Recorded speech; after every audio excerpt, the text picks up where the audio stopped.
Hello. Okay, Anurag. Okay. Okay, Ashwin. Okay.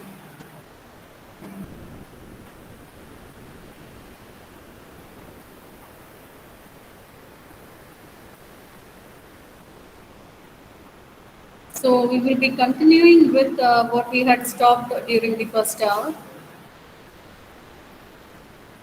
I'll present my screen now.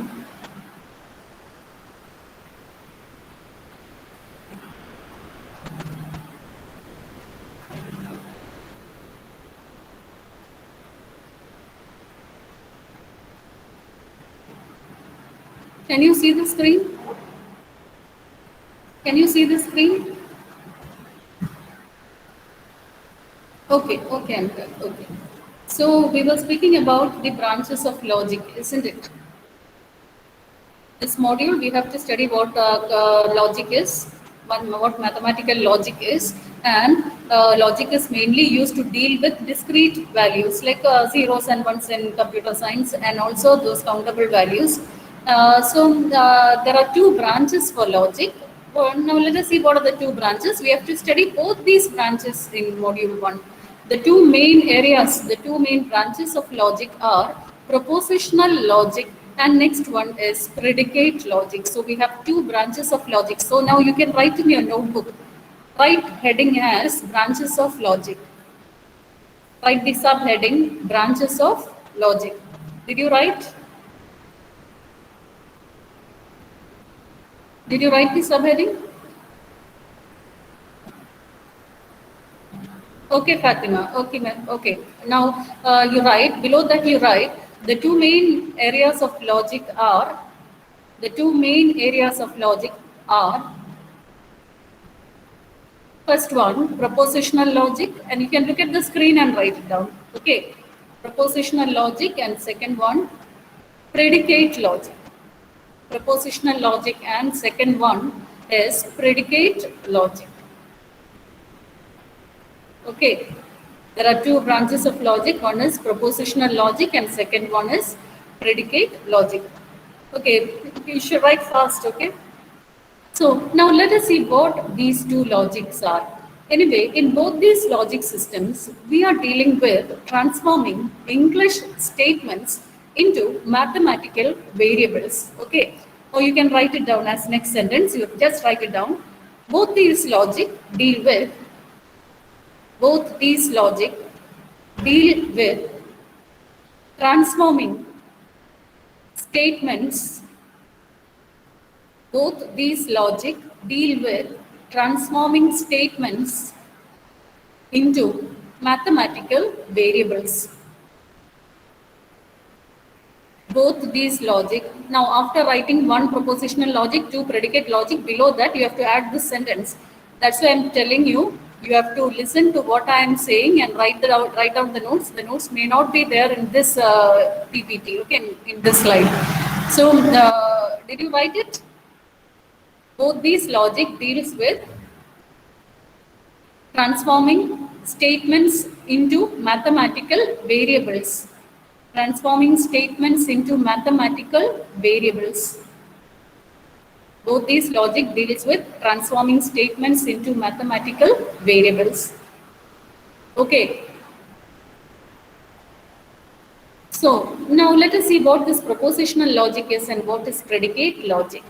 So first one, propositional logic, or you can call it as propositional calculus. So write the heading propositional logic, or you can that bar indicates or. Okay, so you can read it as propositional logic or propositional calculus. So propositional logic, or we can call it as propositional calculus. So logic has two areas, two divisions.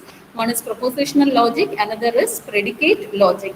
Now, both these logic, they are concerned with transforming English sentences into mathematical variables. For example, if I say the sun rises in the east, it is a simple sentence. So all these simple sentences can be assigned mathematical variables. So now let us see what propositional logic is. So it is the area of logic that deals with the statements or propositions. So the English statements that we are going to transform is called, in English sentences are called statements or propositions. So in propositional logic, the statements of English sentence, for example, the sun rises in the east, in propositional logic is called a proposition. Okay, so the statements of sentences are called propositions, and mostly propositional logic deals with declarative sentences.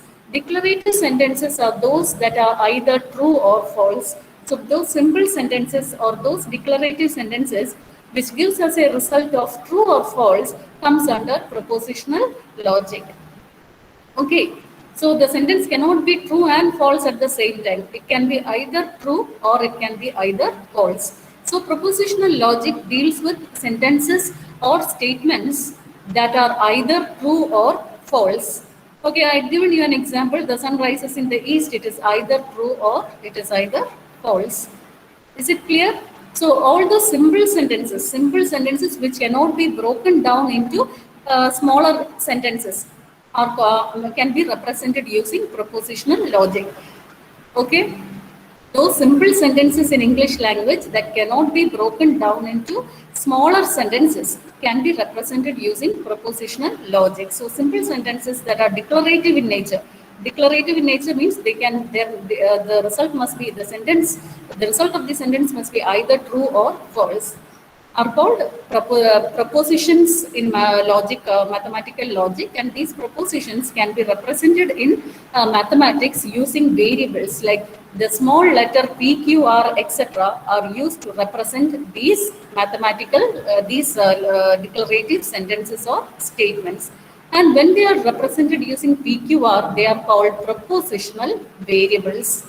Okay, so the simple English sentences can be represented using propositional logic. In predicate logic, we can represent much more complex sentences. In propositional logic, we can represent simple sentences, and in predicate logic, we can represent complex sentences. So that is the difference between these two. Prepositional logic represents only simple sentences, and predicate logic can represent complex sentences also, including simple sentences. Predicate logic can represent simple as well as complex sentences. So predicate logic is used for complex reasoning purpose, whereas propositional logic is used for simple reasoning. Okay, is it clear?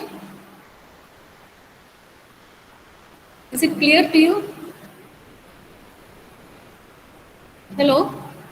So what are the two branches of logic? Come on first. What are the two branches of logic?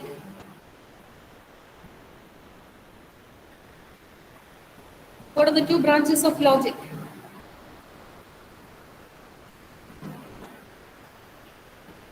Okay, propositional logic and next one, predicate logic. Very good. Propositional logic and predicate logic. And what is the difference between propositional logic and predicate logic? What is the difference? What is the difference? Propositional logic and predicate logic, what is the difference? In propositional logic, we can represent simple sentences.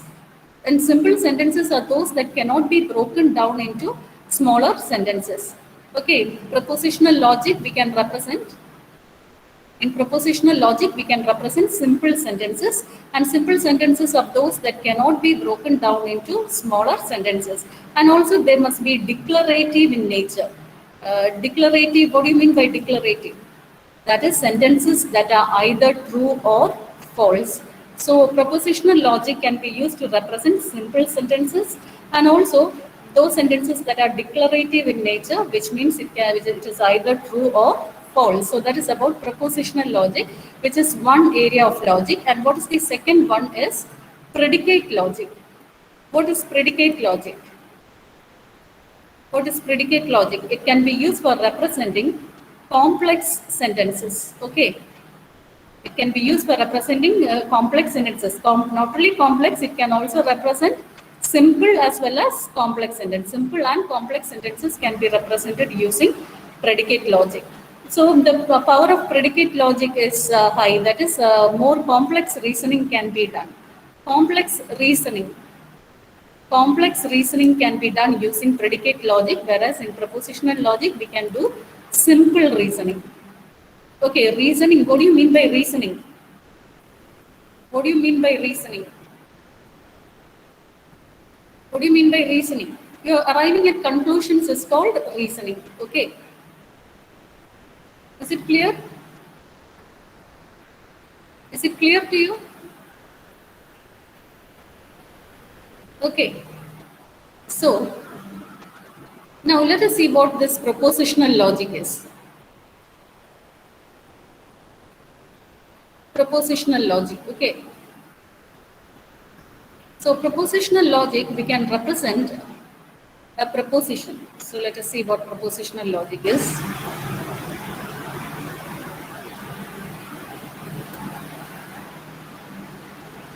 Now here in propositional logic, we can represent sentences by variables. We can represent sentences using variables such as small letter p, q, r, etc. And these variables are called propositional variables. Okay. P, Q, R, etc. They are called propositional variables. For example, the sun rises in the east. Okay, I'm representing this sentence as P. Then this is called a propositional variable P. Okay. Is it clear? Is it clear? Hello? Okay, now let us see a few more sentences in propositions. That is, first one, New Delhi is the capital of India. Okay, New Delhi is the capital of India. Simple sentence. You cannot break it into smaller sentences. So only simple sentences can be represented in propositional logic. And I'm giving the variable name P here. So this P is the propositional variable. So whenever I want to reason, I won't write the entire sentence. I will just refer to this sentence as P in my reasoning. Okay, then let us see another propositional variable Q, representing another statement 2 plus 3 is equal to 4. Okay, is it true or false? 2 plus 3 is equal to 4. Is it true or false? It is also a mathematical statement. Okay, is it true or false? False. So we get either true or false as the result, and such statements are called declarative statement. And all these declarative statements can be represented using propositional logic. And to represent you in propositional logic, we use propositional variables. Okay, so likewise, this P is another proposition. The statement was an English sentence. New Delhi is the capital of India, and it is also true, isn't it? So either true or false values should be obtained for sentences. Only then we can call it as a propositional sentence. I call it as a declarative sentence, and all these declarative sentences can be represented using propositional variables. So let us see another variable R, variable R. The sun rises in the east. Is it true or false? It is true, isn't it? So, or the sun sets in the west. It is also true. So those statements which we can easily identify as true or false are called declarative statements. And these declarative statements can be represented in propositional logic using propositional variables represented by small letters P, Q, R, etc. Any English letter, small letters can be used to represent these sentences. Okay, now why do we write these sentences into variables? Now these sentences which cannot be broken down, they are called primitive sentences. Sentences that cannot be broken down are called primitive sentences. Okay, since it cannot be broken down, they are called primitive sentences. So only primitive sentences are those that we focus on in propositional logic.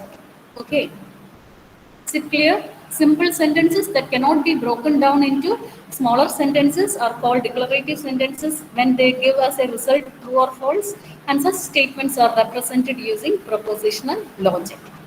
Any doubts? And predicate logic can represent more complex sentences. Propositional logic can represent only simple sentences, but predicate logic can represent complex sentences. Like, I'm giving you an example. One big sentence like, all men who know Marcus either hate Caesar or think that anyone who hates anyone is crazy. This is a big sentence, isn't it? So such sentences, such complex sentences can be represented using predicate logic only. And so we will, in the next section, we learn about predicate logic, and in the first section, we learn about propositional logic. Is it clear? And logic is for reasoning only. And reasoning is to arrive at some conclusion that is either true or false. Okay. Now let us see some examples which are not propositions. Examples that are not propositions. Suppose, for example, they will give you a few sentences and tell you to identify whether it is a proposition or not. Then you should be able to identify which is a proposition and which is not a proposition. For example, what a beautiful evening. Can you say whether it is true or false? What a beautiful evening. Will you get a result of either true or false from the sentence? Can you infer or can you conclude whether it is true or false? Anyone? Can you give a perfect answer like whether it is true or whether it is false? No. So can you call it as a proposition? Can you call it as a proposition? No, because or you should get a false value. Only those sentences which can have a true or a false value can be represented using a propositional variable. Okay, you can call it as a proposition and represent in mathematical logic using a variable. And usually denoted by small letter English alphabet, small letters in the English alphabet. So next, see the next sentence. Get up and go and do your exercise. Can you call it as a proposition? Get up and do it as a proposition? No, because there is no yes or no answer to this question. Another example, x plus y is equal to z. Can you call it as a proposition? Only few are responding. Okay. These are the basic things in logic you should understand. Can you call x plus y is equal to z as a proposition? No. Why? Can you give me the reason? Can you give me the reason? If I put x is equal to 1 minute,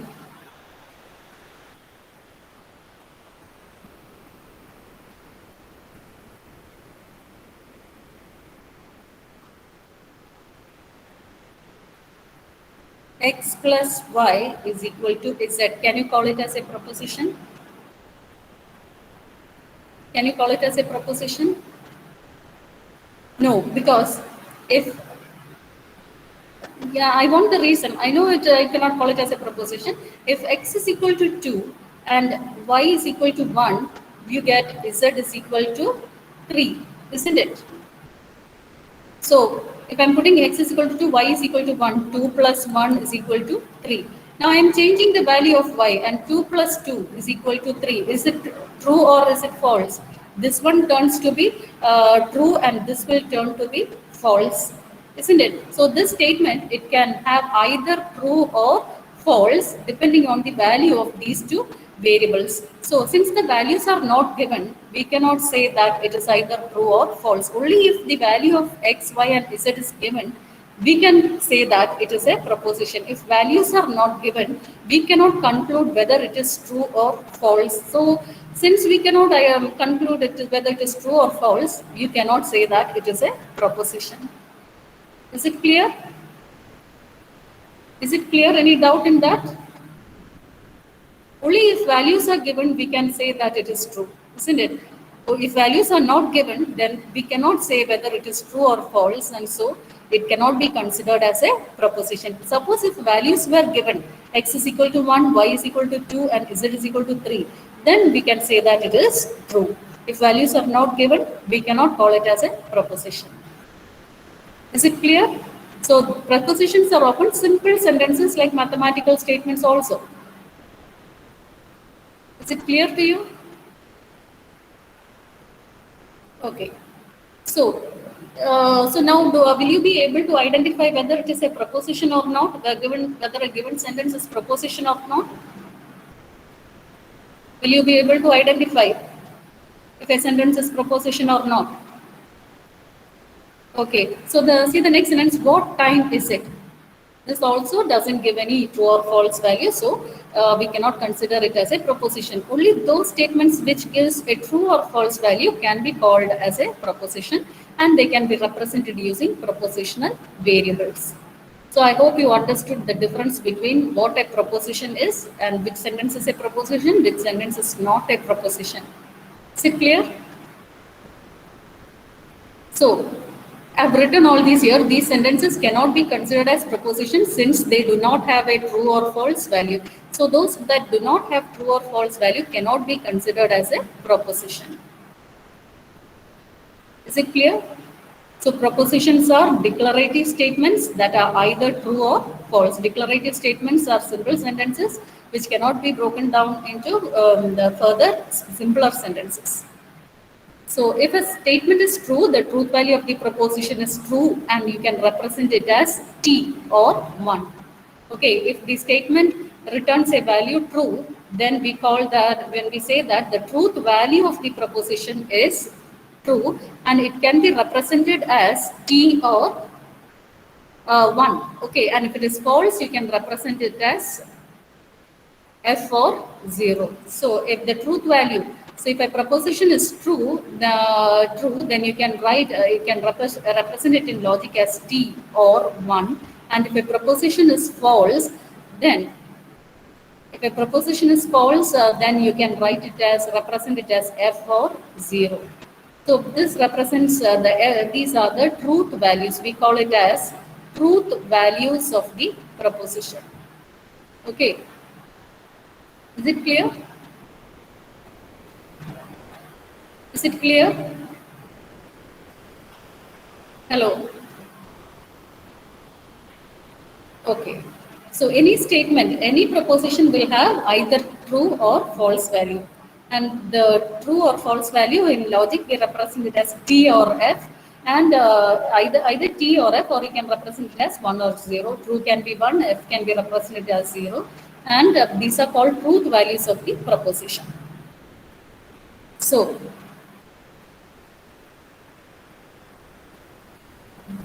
now I've given a note here that there are other sentences in English also, like exclamatory, imperative, interrogative. You might have studied it in grammar. These are the other kinds of sentences.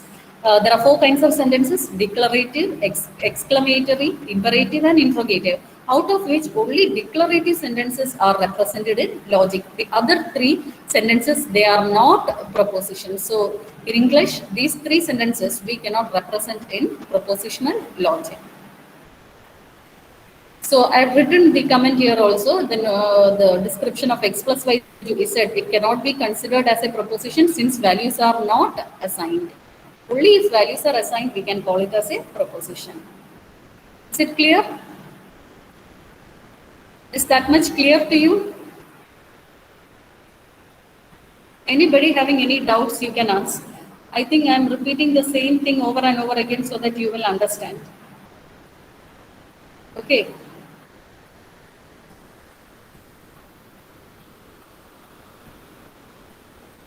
So did you write down the 2 types of sentences, propositional logic and predicate logic? Did you write down the heading as propositional logic or propositional calculus?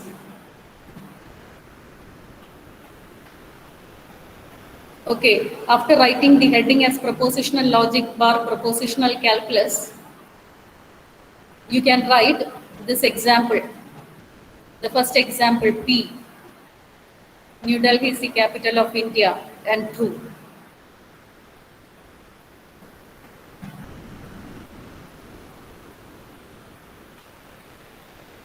And another example of statement that is not a proposition. Example of a statement not a proposition. Next line you have to write example of statement which is not a proposition. And write one example, that is what a beautiful evening. And also this statement, x plus y is equal to z. Mostly question paper, they will ask this question only, x plus y is equal to z, whether it is a proposition or not. So you must explain, you must give the reason that it is not a proposition since values are not assigned. X plus y is equal to z is not a proposition since values are not assigned. If values are assigned, then the truth value can be obtained. If values are assigned, then truth values can be obtained.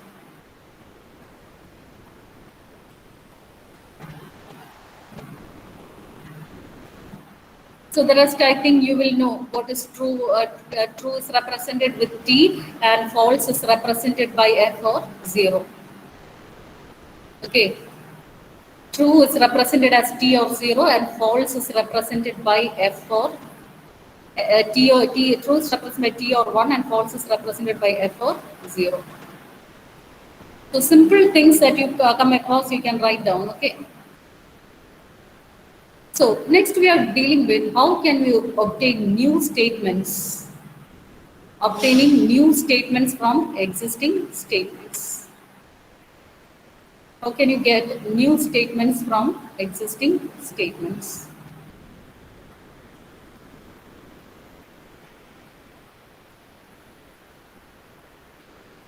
Forming new statements. How can you form new statements from existing statements? So put the heading new statements. It can be formed, new statements can be formed in two ways. New statements can be formed in two ways. Okay, first one is by negating the statement, negating the existing statement. Negating the existing statement. Example, 2 plus 3 is equal to 5. Is it true or false?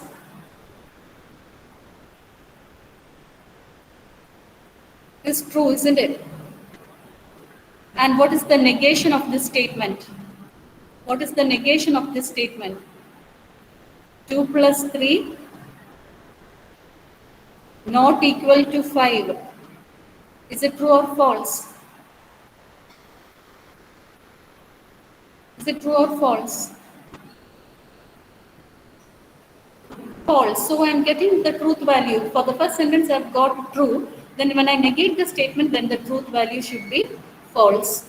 Okay, then from this existing statement, I converted it into its negation. That is, if the first is true, then the next one should be false. So you can create new statements from existing statements by first method is a method of negation. Okay, by first negating the statements.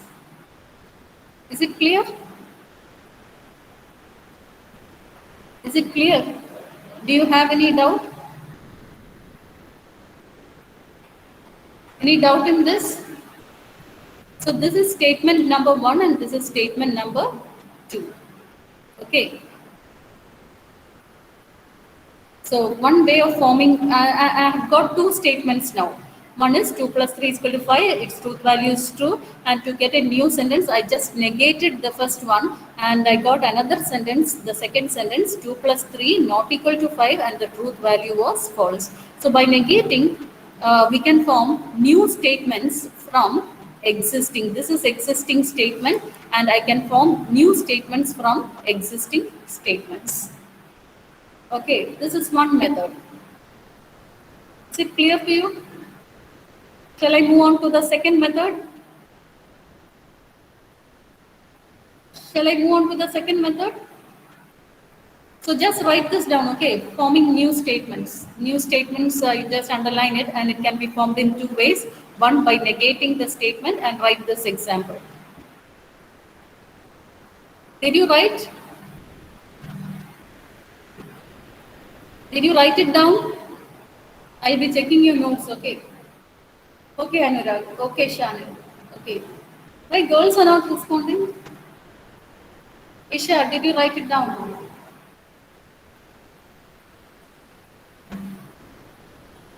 Okay, okay. Then, so now let us move on to the second method. So, forming new sentence, the second method is by using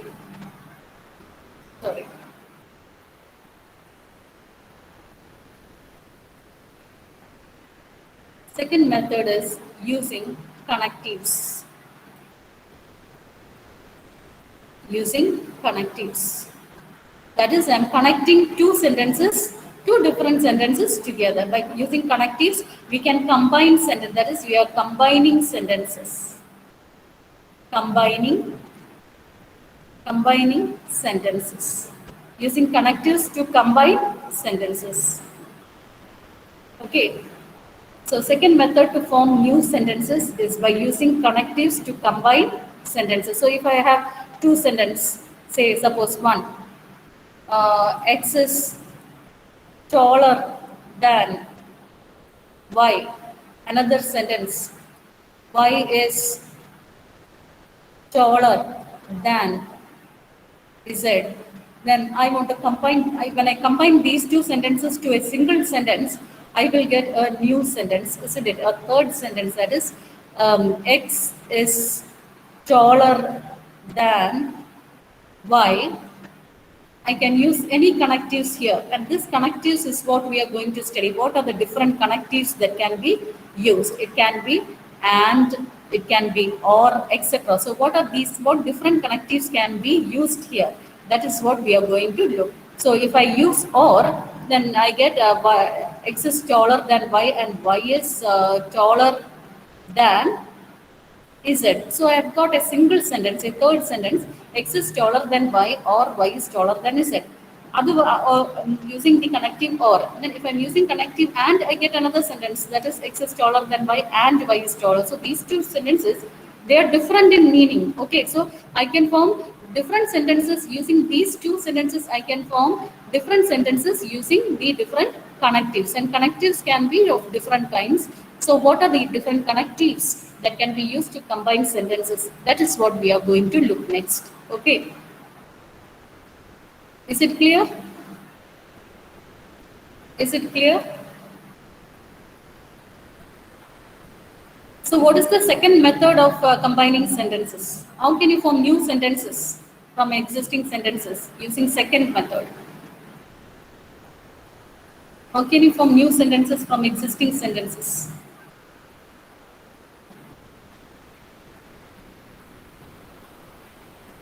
Can anyone say? Let me see what you understood. So even if it is wrong, it's okay. Okay. I said we can form new sentences from existing sentences, or new propositions from each sentence. In propositional logic, a simple sentence is called a proposition if it has a true or false value. Okay.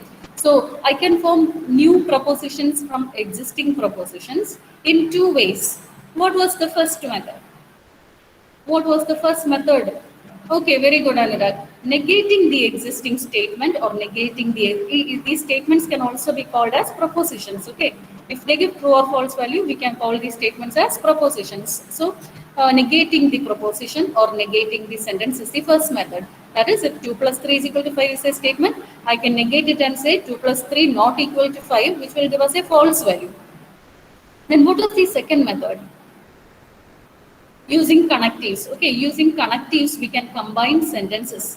Okay, and what are the different connectives? That is what we are going to study. I said two connectives earlier. One is and, another is or. So using connectives, we can form different sentences from existing sentences. So let us see what are the different connectives. So second method of transforming is using connectives. Now let us see what are the different connectives. So, okay, let me see that. Let us go through the notations used in logic. So, forming new statements. The first method is transforming a given statement and transforming a given statement into new statement. For example,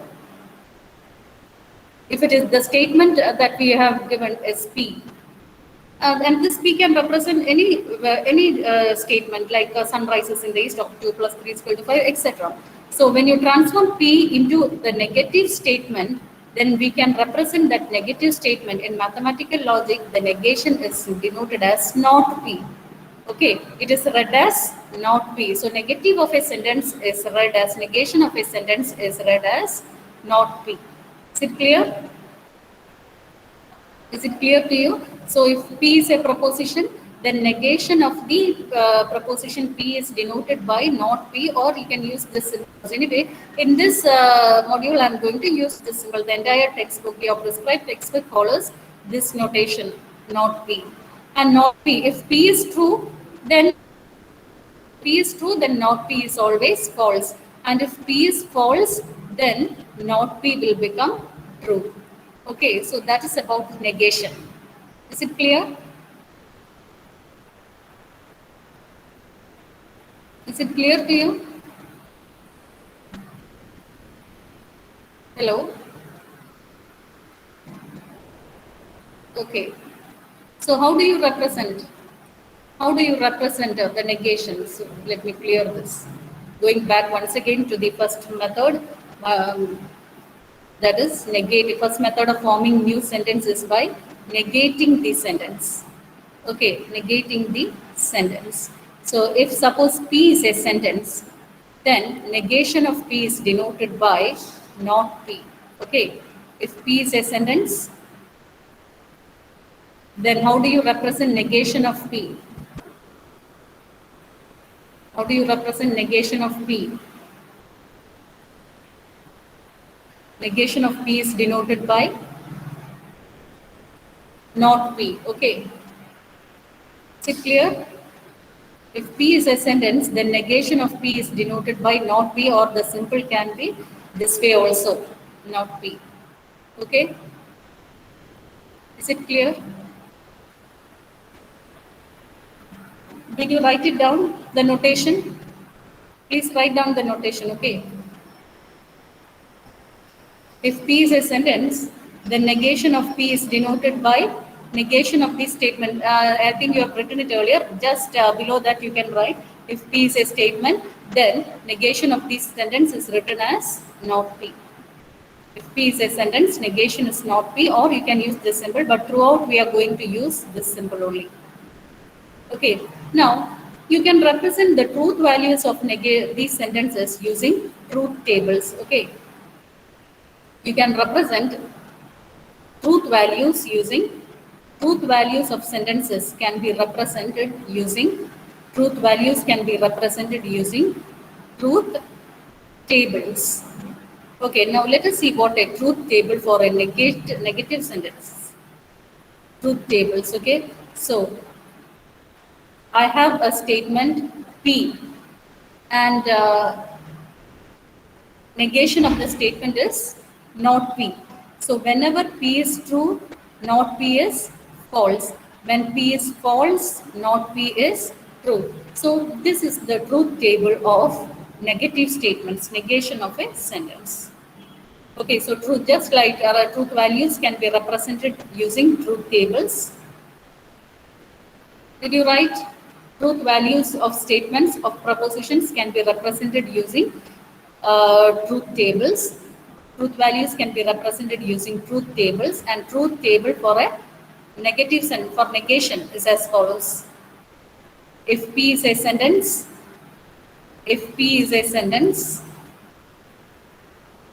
then the truth table can be represented. You have to draw this table and write P on the first row and not P on the next column.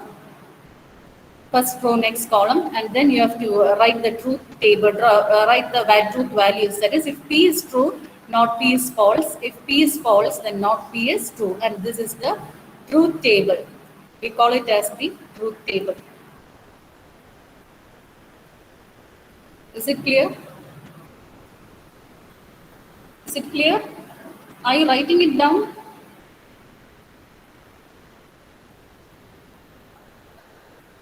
Any doubt?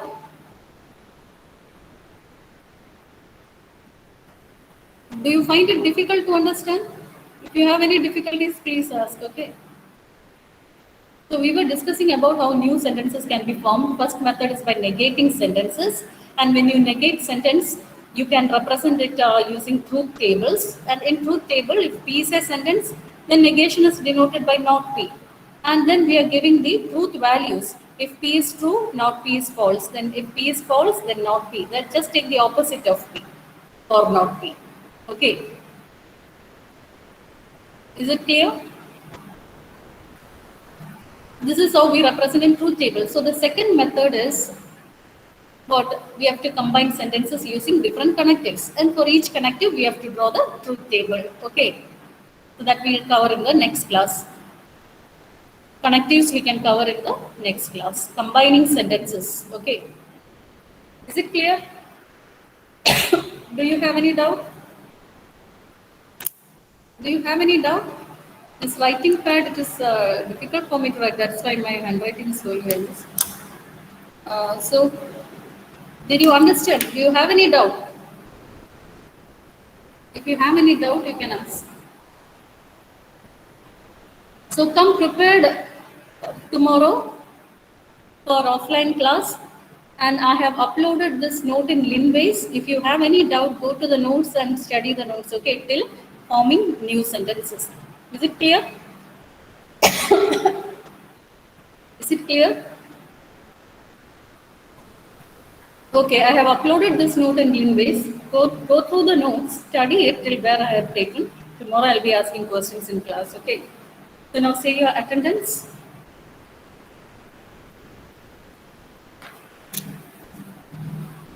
Number one. Present. Number one. Present. 2. 1 minute. One minute. Okay, 1 minute. 3. I can't hear what you say. Number 2.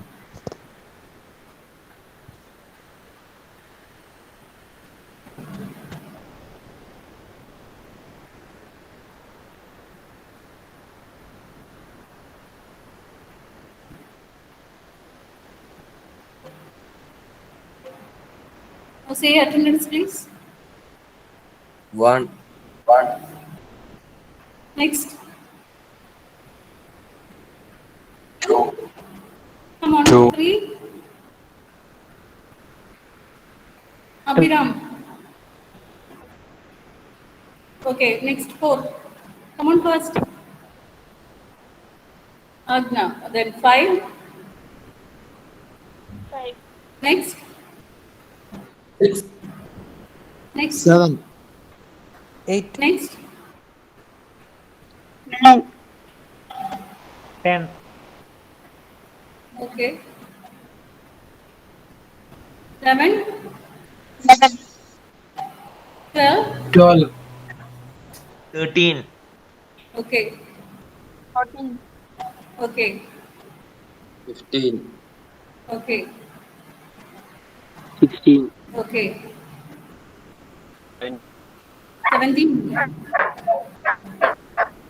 18. Okay. 19. Okay. 20. Okay. 21. Okay. 22. Okay. 23. 23. Next. 23. Okay. Okay. 23. Okay. 24. 25. 24. Devika KP. Absent. 25. 25. 25. Fatima PK absent. 26. 26, ma'am. Okay. 27. Okay. 28. Okay. 29. Okay. 30. 30. Okay. 31. 31. Okay. Okay. 32. Okay. 33. Okay. 4. Okay. 35. Nabil. Absent. 35.